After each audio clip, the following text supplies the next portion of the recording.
This is Greg Troutwine with Maritime Reporter TV, and we're very pleased to be joined today by Peter Sand, BIMCO's Chief Shipping Analyst, to discuss the uptake of scrubbers as an option to help ship owners meet sulfur emission regulations. Peter, to start, I'm very sure that most of our viewers and most of our readers know the BIMCO name, but can you give a by the numbers look at BIMCO with insight on your experience and responsibility within the organization? First of all, it's great to be with you here, Greg, on Maritime Reporter TV. It's my first with you, but hopefully your viewers will recognize the name of BIMCO as the world's largest direct membership association. In terms of rough numbers, approximately 60% of global tonnage is registered as members of BIMCO. And what we do is basically we try to enhance the ability of our members to deal with everything that goes on in their daily lives and in their future lives of shipping.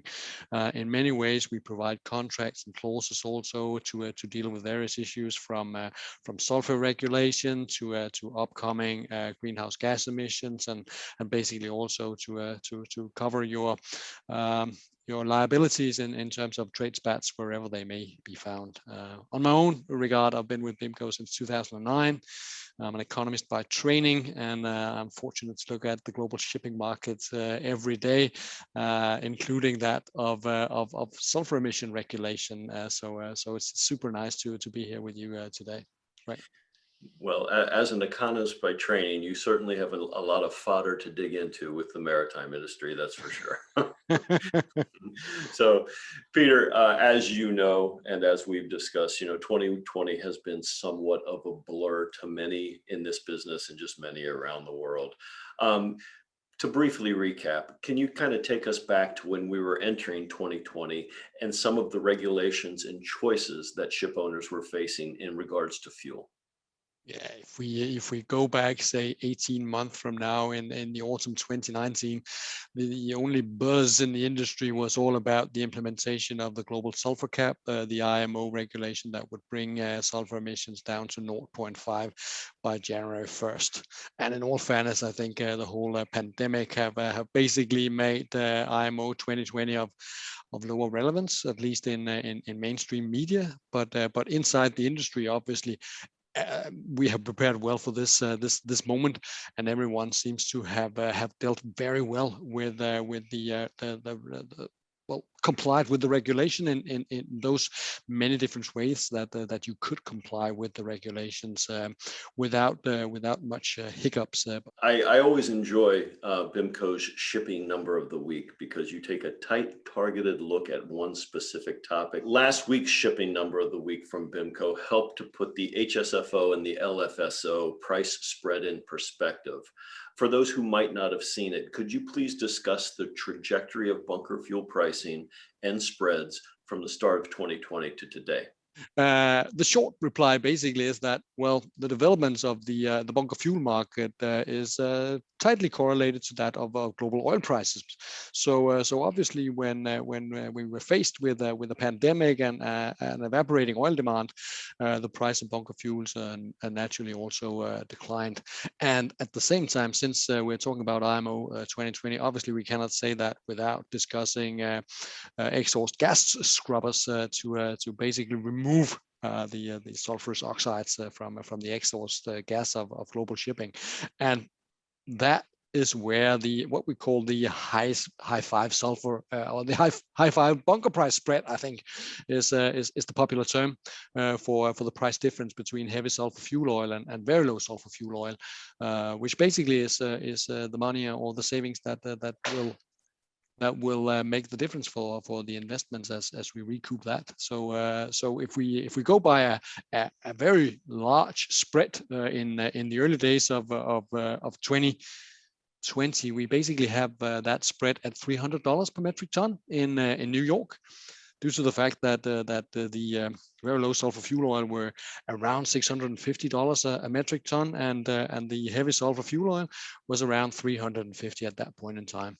But then, of course, we had the pandemic, we had the global oil price war with the breakdown of the OPEC Plus alliance, and that basically also, of course, made the high five spread go south. but in many ways, I mean, for the lion's share of the ships that have opted to comply with the sulfur spread by burning low sulfur fuel oil, that was well, a boon.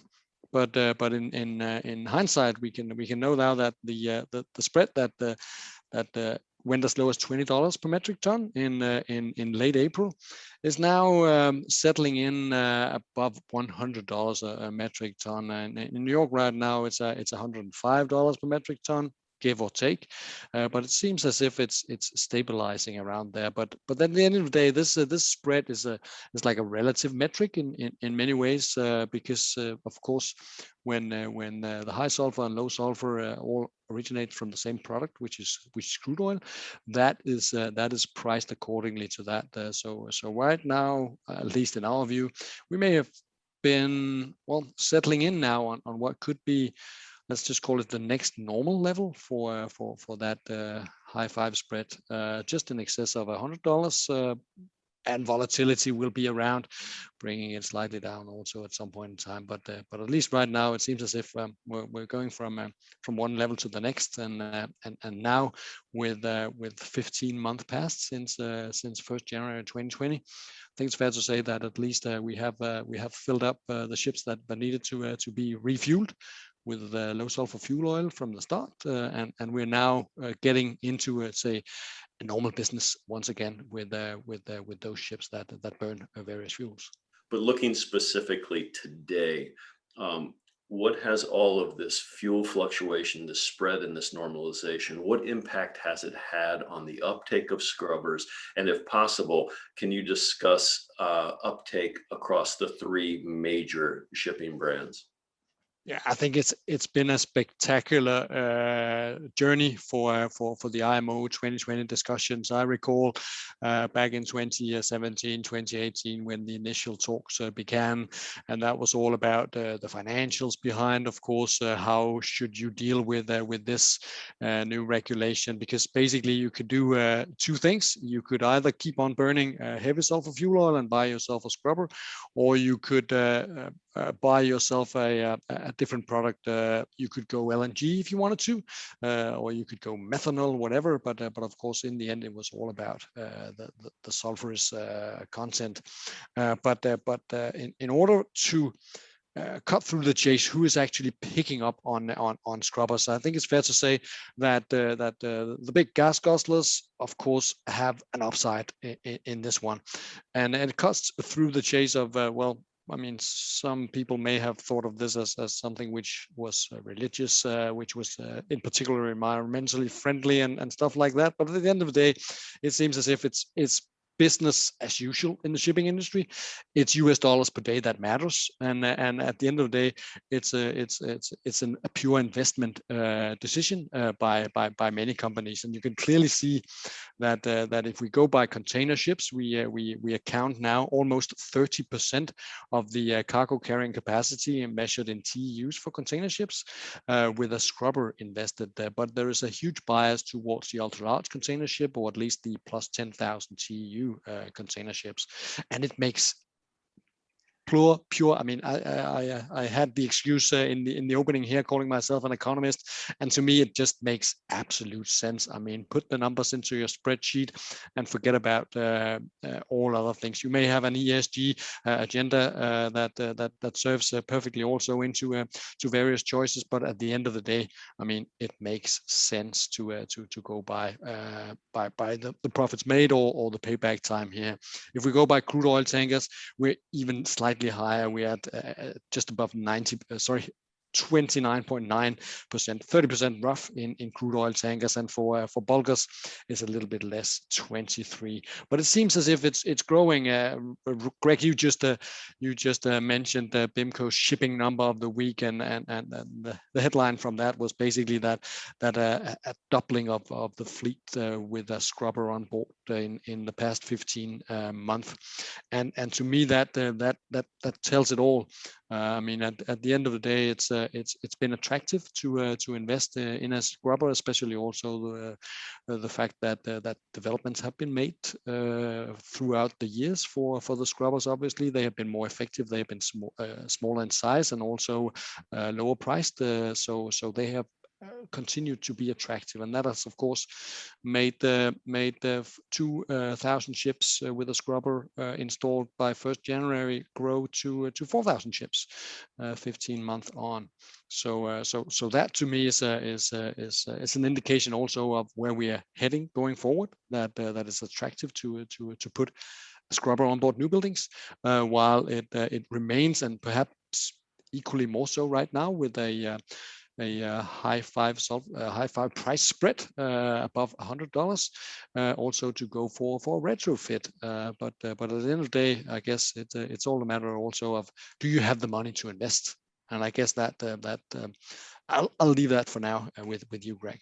Do you have a projection on the trajectory of bunker fuel pricing and spreads and the uptake of scrubbers in the coming 12 to 24 months?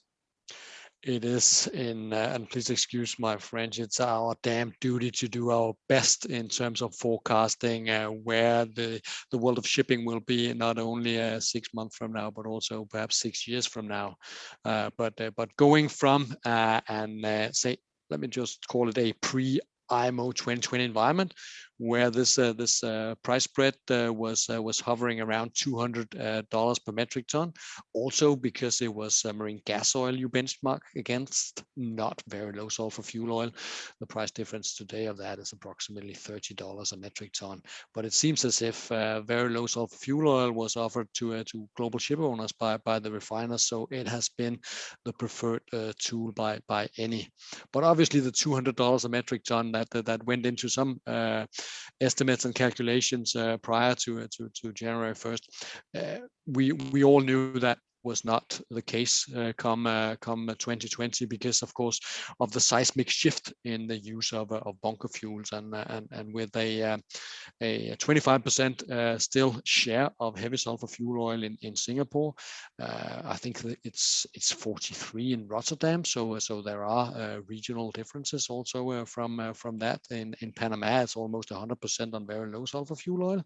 But going forward, I would expect the higher sulfur spread now leveling out around $100 a metric ton seems comfortable to put into many spreadsheets and do your estimations, even though it may spread from an MR product tanker to a very large crude carrier and to a container ship. I mean, you really need to have say a different point of view than the pure economics in order to look to the other side if you do not want a scrubber installed. And there can be many good reasons for that, as we all know, the lion's share of the fleet is not with the scrubber invested, so there can be many good reasons for that.